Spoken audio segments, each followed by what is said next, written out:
Hi, my name is Dr. Sandy Musial from the Plant Docs, and today I'm going to be talking about the 7 most powerful foods that have been shown to have anti-cancer effects. If you only have 1 minute, I'm going to give you the short version.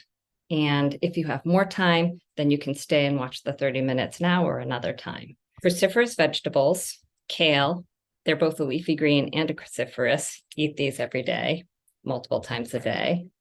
Mushrooms, all kinds, super powerful, but shiitakes, you can buy them dried or fresh, very powerful.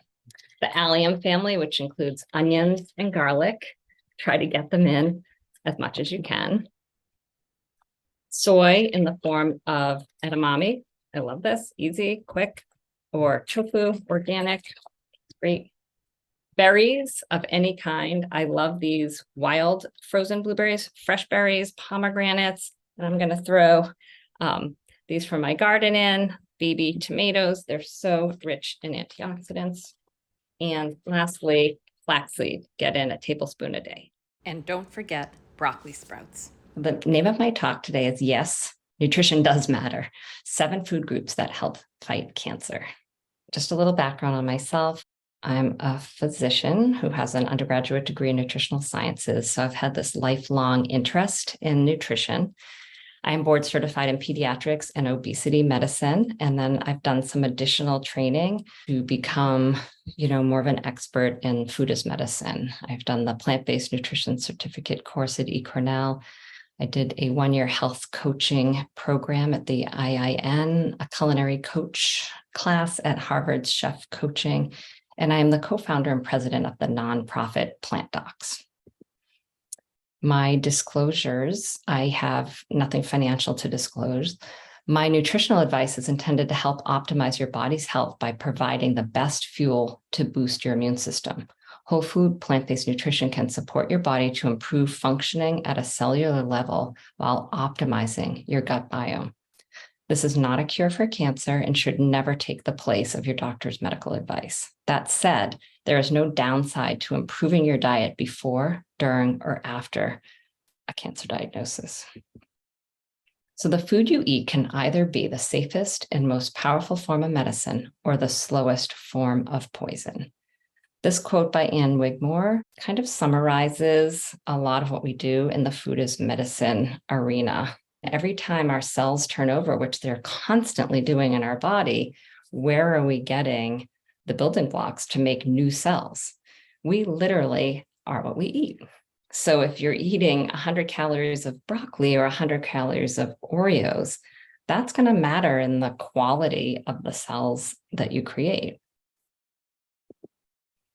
So foods can be super nutritious and have lots of gifts for your body in the form of vitamins, minerals, nutrients, or some foods are very inflammatory and can be stealing your health.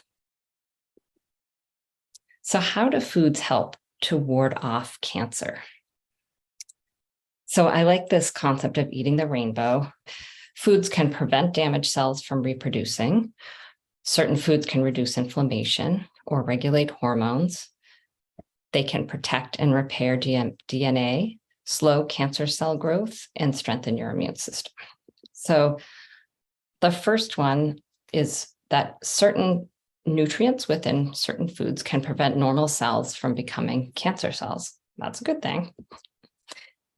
And certain foods can slow down the growth of new blood vessels that feed tumors. This is called angiogenesis. So when you have a tumor, it can only grow with blood supply. This kind of blocks off the blood supply to the tumor so that it slows the growth and can actually shrink tumors. Certain foods can decrease the spread of cancer cells, which is called metastasis. Certain foods can increase the action of your natural killer cells, boosting immunity and helping to fight off what's perceived as your body to be foreign. And certain nutrients in foods can cause the death of cancer cells, which is sometimes referred to as cancer cell suicide or apoptosis. So eating the rainbow is like selecting foods from all different colors because each different color food provides different phytonutrients for your body. And all those different phytonutrients have different gifts. And these have been studied, and we're going to take a deep dive into it. The first group of foods is in the category of cruciferous vegetables and leafy greens. These are some of the most nutrient-dense foods that we eat. This is a graph that shows the different nutrient density of different kinds of foods. On the left shows foods that are the most nutrient dense, which include a lot of the vegetables, leafy greens, and then the things on the far right are foods that have what we call empty calories. They're very calorically dense, but they don't provide any nutrition. So some of the benefits of cruciferous vegetables are that they are high in calcium, iron, folate, fiber, vitamin C, beta carotene, potassium, selenium, among many other antioxidants and phytonutrients. They contain a category of antioxidants called glucosinolates that give them their distinctive aroma and taste. And then within these cruciferous vegetables is an enzyme called myrosinase that converts these glucosinolates to sulforaphane. You may have heard of this. It's a very powerful cancer-fighting agent. So here are some of the most popular cruciferous vegetables. Broccoli and cauliflower and cabbage are kind of the most well-known, but also Brussels sprouts is in the cabbage family. Radishes are in a slightly different category, but are considered cruciferous. Watercress, turnips, kale, rutabaga, arugula, kohlrabi, and collard greens. There's many more, but these are some of the most popular. So to maximize the amount of sulforaphane your body gets, you want to chop it ahead of time. So when you chop it and chew it, you're breaking it down and releasing that myrosinase enzyme, and that's what increases the amount of sulforaphane. And you don't want to boil it to death because you'll just get rid of all the sulforaphane. So you want to briefly steam it to maximize the sulforaphane and chew it well. Chewing it, the process releases more myrosinase and more sulforaphane. So how broccoli fights cancer specifically, like on a cellular level, broccoli, and this is kind of true of all cruciferous, but I like this broccoli guy because he's like, yeah, fighting off Superman, the broccoli Superman. Broccoli detoxifies carcinogenic substances. They can prevent precancerous cells from developing into malignant tumors. They've been shown to block vessels from forming that feed tumors. That's the angiogenesis. They increase the action of the natural killer cells in order to increase the attack on tumors. And they promote the suicide of cancer cells, apoptosis. So all of the ones we talked about, broccoli does it all. But what's better than broccoli? Broccoli sprouts. Broccoli sprouts are like the baby form of broccoli. They are 100 times higher in the concentration of sulforaphane than mature broccoli. And this is, a serving of broccoli sprouts versus a serving of mature broccoli. You'd have to eat a whole lot more mature broccoli than the broccoli sprouts. So this is a field trip I took to see how they grow and how they're produced. You can buy them in a container, just like any sprouts. Broccoli sprouts are loaded with fiber and protein and have very few calories. They contain anywhere from 50 to 100 times as much glucoraphanin, which is the nutrient that becomes sulforaphane, compared to the mature vegetable. And these sprouts have tons of vitamins and nutrients, including vitamin C, A, calcium, iron. And the recommendation is to eat around 2 to 4 ounces per day. But any is better than none. You could throw them in like a smoothie or put them in a wrap or throw them on a salad, some examples. You can also grow your own. Very easy to grow. I've done it. You buy these broccoli sprouting seeds. Sproutman sells them online. And you just put like a tablespoon in a glass jar and you soak them for the first 24 hours. And then you drain them and just rinse them twice a day. And in like 4 days, you have your own supply of broccoli sprouts. So leafy greens are in the same category because they're so nutrient dense and include not only some cruciferous greens like arugula and kale, but also spinach, Swiss chard. All of these leafy greens are just super nutritious for you. And if you add vinegar, tomato, or citrus, this helps increase the absorption of calcium and iron that you get from them. They contain an abundance of vitamin K, which helps decalcify blood vessels and protects your arteries. And eating a diet rich in leafy greens has been shown to decrease heart disease. They're very high in folate, vitamin C, carotenoids, and these are all antioxidants that help fight cancer. And they're also high in fiber, which is a really important part of an anti-cancer diet. Dr. Caldwell Esselstyn recommends eating a fistful of leafy greens 6 times a day with a little bit of citrus or balsamic, to kind of think of it like a medication that you're constantly bathing your blood vessels in this nitric oxide, which is a very powerful vasodilator. And the 6 leafy greens that have the highest nitric oxide production potential include kale, spinach, Swiss chard, arugula, beet greens, and beets. Yes, the beetroots are just as powerful as the beet greens. So the second food group is plant-based protein. And a lot of people who are, big meat eaters always ask, like, well, where are you going to get your protein if you're not going to eat meat? And this is like this gorilla who is, very powerfully strong. A lot of people think you need to eat animal muscle protein in order to make bigger muscles, but that's not really how it works. You need to use your muscles in order to make bigger muscles. For example, our muscular primate friend, the gorilla, he only eats plants, and look at his huge muscles. That's proof, right? So comparing animal-based protein to plant-based protein, there's a great comparison of just looking at 4 ounces of ground beef versus 4 ounces of black beans. The ground beef and the black beans each have 24 grams of protein, where the black beans only have 120 calories and the beef has 320 calories. So it's more than twice as much the calories. And if you look at the beef, it in the body creates high acid environment. It's high in cholesterol, saturated fat, which is not good for heart disease. It has 0 fiber, and it contains heterocyclic amines, which are carcinogenic. Whereas the black beans have low acidity, no cholesterol, no saturated fat, have 9 grams of fiber, and they're loaded with phytonutrients, which are all gifts for your body. So the health benefits of eating beans are many. They're low in fat, high in protein, heart healthy. They have a low glycemic index to help regulate blood sugar. They decrease cancer risk in many, many studies. High in fiber, very filling, inexpensive, and nutrient rich. In October of 2015, the World Health Organization and the International Agency for Research on Cancer identified processed meats as group 1 carcinogens, meaning that there's sufficient evidence that these foods directly cause cancer. Processed meats include all deli meats, salami, pepperoni, sausage, hot dog, bacon, and ham.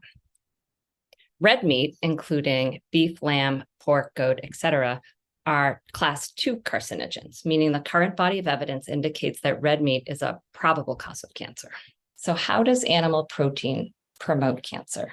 Industry-raised animals are given hormones and antibiotics that create toxic residues that are ingested with the meat, and these are carcinogenic.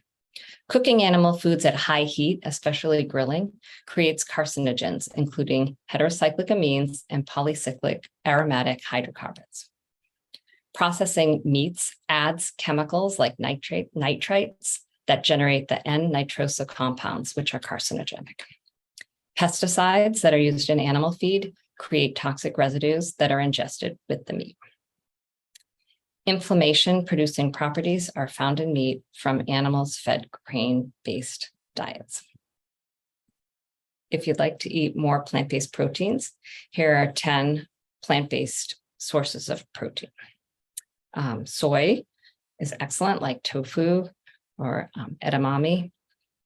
Nutritional yeast, seitan, potatoes, surprise, legumes, seeds, whole grains, green veggies, sprouted breads, and nuts.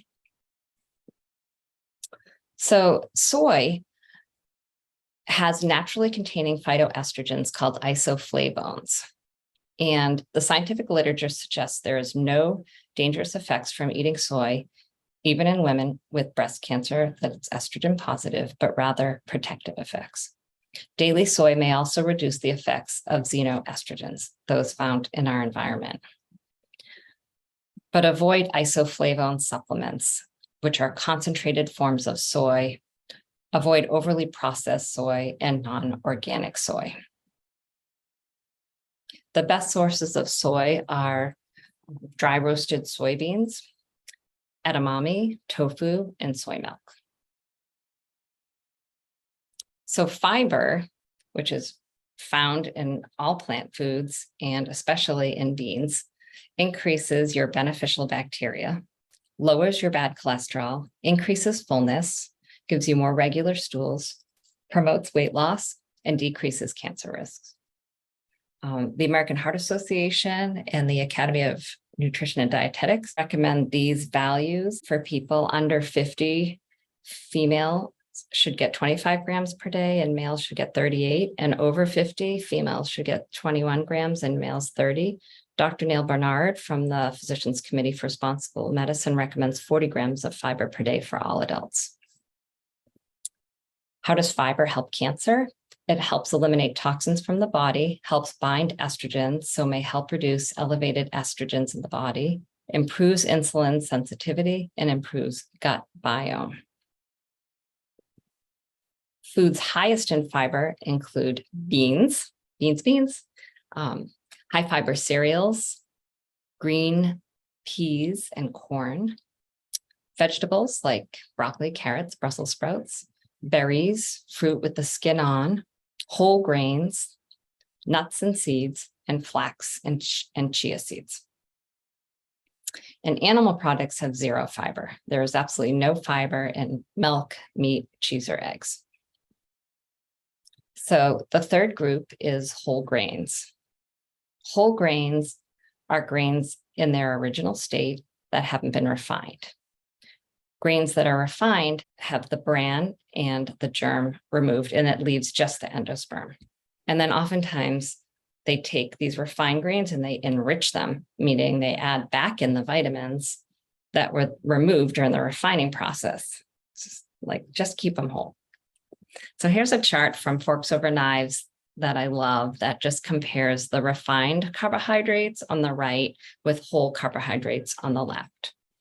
And carbs have gotten a really bad rap, but it's because of this right side of the chart: candy, soda, pastries, sugary cereals, and then all these refined products that have been stripped of their nutrition: white rice, white flour pasta, white breads.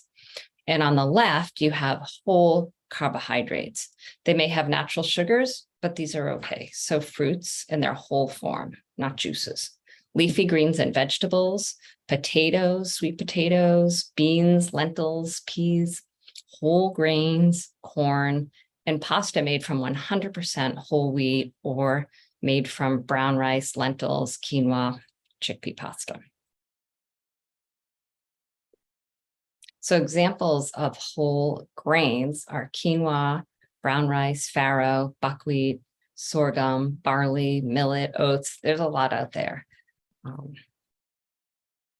And these are the good carbs. They provide fiber, vitamins, nutrients, and they're good for your body, but best to stay away from refined carbs, the refined flours, and sugars, and sugary drinks. So the fourth big food group is flax seeds, and also healthy fats. But flax seeds are awesome. They should be enjoyed ground up, because if you eat them whole, they tend to pass right through without getting the nutrition inside that little hard seed coat. They're a multi-purpose anti-cancer food. They have natural source of lignans and phytoestrogens. They've been shown to prevent breast cancer and recurrences. They're an excellent source of omega-3 fatty acid, which decreases chronic inflammation, improves type 2 diabetes, lowers blood pressure, and improves heart health. And Try to get a tablespoon in a day. Other healthy fats include nuts and seeds. My favorite is walnuts. They have an unusually high level of vitamin E in the form of gamma tocopherol, which is more heart healthy. They have some phytonutrients that are virtually found like in no other commonly eaten food. They're anti-inflammatory, have antioxidants, and phytonutrients that may explain the decreased risk of breast and prostate cancer in people who eat them regularly. They're an excellent source of omega-3 fatty acids, and a serving size is 1/4 cup. So the fifth category is the magical world of mushrooms. And some people don't even consider these plants because they are in a kingdom of their own, the fungi kingdom. So mushrooms are very interesting. Some are poisonous, some are psychedelic, producing changes in perception, mood, and cognitive processes. Some are very otherworldly looking. So many are super nutritious and healing. If you've been to farmers market, you'll see like the more and more diverse kinds that are popping up. Nutrient profile of mushrooms, just there's no comparison there. There's all these pros and there's no cons. They're low in calories and fat, cholesterol free. They're a pretty good source of fiber. They have many vitamins, including folate and vitamin D, which is very rarely found in food. They have many minerals, including potassium, magnesium, zinc, copper, and selenium. And they have anti-cancer properties, anti-inflammatory properties, and most exciting is their kind of immune stimulating properties. Mushrooms have many unique attributes. One is the stimulation of the immune system by specific polysaccharides found highest in the Japanese mushrooms, but found in all of them. The button and the oyster mushrooms have been shown to slow colon cancer through apoptosis. They also have enzyme inhibiting activities. The white button mushrooms can inhibit the production of the enzyme aromatase, which the body uses to make estrogen. So this could potentially reduce the risk of and slow the growth of certain types of breast cancer. And mushrooms also have anti-inflammatory properties. They contain triterpenes, which are steroid-like molecules that inhibit histamine release. Fascinating. So I'm just going to go through some of the different types if you're not familiar, and some ideas for how you might cook with them. You can just saute button mushrooms or stuff them with spinach. The baby bella or crimini mushrooms are similar to the white ones with a darker skin. They can be skewered and grilled, sauteed, baked. Portobellos could be used in place of regular beef burgers as like a portobello mushroom burger, or sliced up like in a fajita burrito with mushrooms and onions. Oyster mushrooms come in all different colors and shapes and can be sauteed. This is a broccoli oyster mushroom saute. Lion's mane, there's a lot of interesting new research with their benefits, and these also can just be cut up, sliced this way or cubed and enjoyed. Shiitake mushrooms are a little meatier and denser and delicious. You can buy them fresh or dried and then rehydrated, and they're delicious with cruciferous vegetables in Asian type dishes. Maitake is also called hen of the woods, which are can be found in the Northeast in the fall. And these can be sliced like and make steaks, or you can make like a plant-based bacon out of them. The maitake, shiitake, kawaratake, and enokitake or enoki mushrooms are staple foods in Japan, and they're kind of, more related. They contain a gift called lentinin, among with other, phytonutrients and polysaccharides that stimulate the immune system. And they have been given to patients in Japanese hospital during chemotherapy to help chemotherapeutic drugs get into the targeted cells. They are thought to help by increasing the number and activity of immune cells that can slow tumor growth. Chaga mushrooms are kind of ugly when they're growing on the tree in this black mass, but they take them and they dry them and powder them, and you can get chaga mushroom tea to enjoy. Chaga mushrooms have been shown to have the following effects: anti-tumor, anti-mutagenic, antiviral, anti-platelet clotting, anti-diabetic, antioxidant, analgesic, meaning pain control, immune modulating, anti-inflammatory, pain relieving. So, and this is from the Memorial Sloan Kettering Cancer Center website. Reishi mushroom tea. This is a brand that can be found in just about any supermarket, have also been shown to have anti-cancer properties. They've been used in Chinese medicine for over 2,000 years. They grow like this bottom picture on the side of kind of dead trees, and then you slice them like in the top photograph and dry them, and then use them in tea. They contain beta-glucans, which may stop the growth and spread of cancer cells through their immune stimulating and anti-cancer effects. And they also have the terpenes, which lower blood pressure, have anti-allergy effects, and may inhibit cancer invasion. The sixth food group is the allium family. And this includes garlic, onions, and leeks, and I'll go over. But the consumption of garlic and onions has been shown to reduce hypertension, improve cholesterol, regulate blood glucose, and might be helpful in cancer prevention. So garlic has been studied the most. The sulfur compounds in garlic have been shown to reduce the carcinogenic effects of the N-nitroso compounds found in grilled meats. Interesting.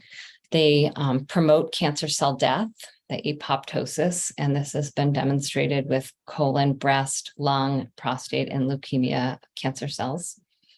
The garlic may help to get rid of toxic substances that cause cancer, and also has been shown to help regulate blood sugar. Onions come in red, yellow, Vidalia white, similar effects as garlic. And like garlic, chopping and chewing activates the phytochemicals.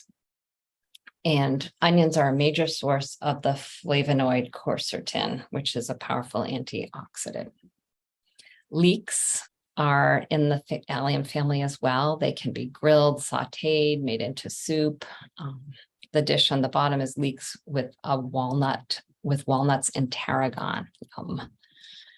Chives and scallions are in the onion family, the allium family, and they're often used as a garnish. You can grow the chives. They're perennials. They come back every year, and you can just run out to your herb garden and snip some and add them to your salad every day.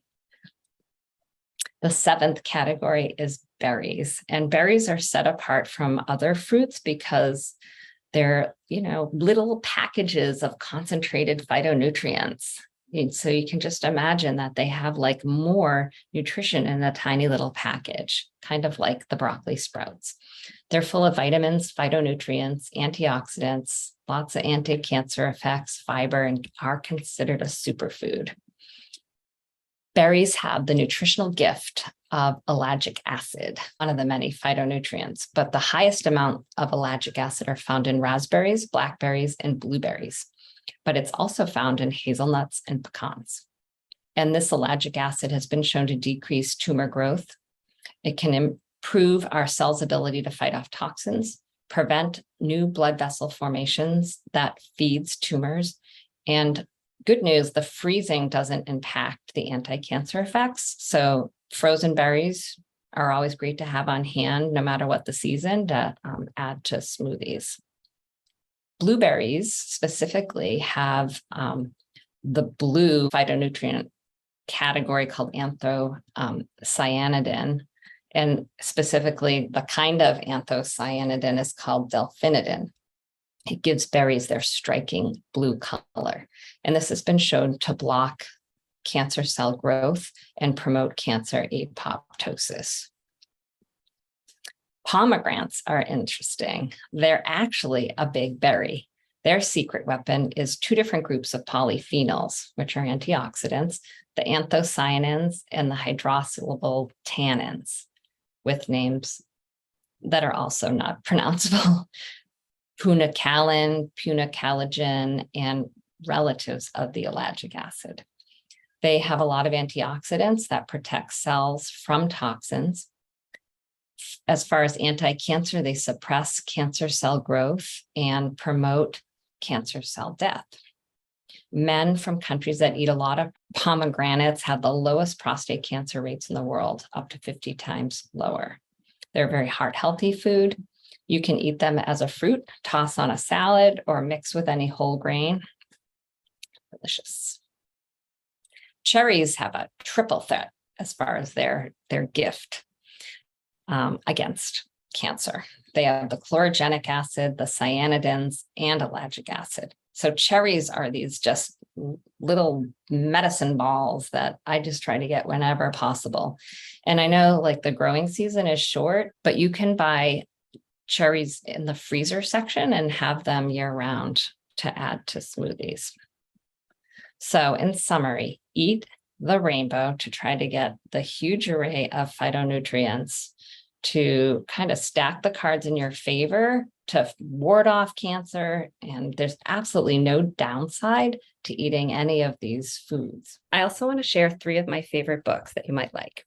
One is called Foods to Fight Cancer by Richard Bellevue. It is easy to read, but it does go in depth with all the different food groups that have been shown scientifically to help with cancer prevention. It has great charts and beautiful pictures, so it's inspiring to include these foods in your diet. The second one is Anti-Cancer, A New Way of Life, and it's more of a deeper dive without the pictures. Also love this book by David Shervin Schreiber.